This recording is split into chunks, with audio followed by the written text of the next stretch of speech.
કંટાળો આવે ને તો એકાંતમાં બેહી અને મને માતાને યાદ કરીને કહેજો કે માં બસ તારી જોડે વાતો કરવી છે. શું કહેવાનું સાંભળજો, કહું. અનુભવ કરવો હોય તો મારો અસલ એકાંતમાં મોબાઈલે મૂકી દેવાનો ને એકાંતમાં ચોક ખેતરોમાં હોય, ગમે તે જગ્યાએ ધાબા પર કે ગમે તે જગ્યાએ એકાંતમાં બેઠા હોય, કોઈ ડિસ્ટર્બ કરવા વાળું ના, ખુરશીમાં બેઠા હોય કે સાધન ઉપર બેઠા હોય, ગમે ત્યાં, અને કોક માં આજ મારે તારી જોડે વાતો કરવી છે, તું મારી જોડે વાતો કરીશ, ખાલી આટલી પ્રાર્થના કરજો.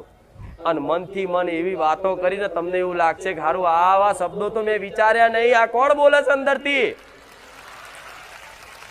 જો મારો અનુભવ ના થઈ જાય ને તો મને મેળવીને કહેજો, કીધા રોઈ જશો, હરખથી આંસુ પાડી લેશો કે માં તારી વાત ના થાય.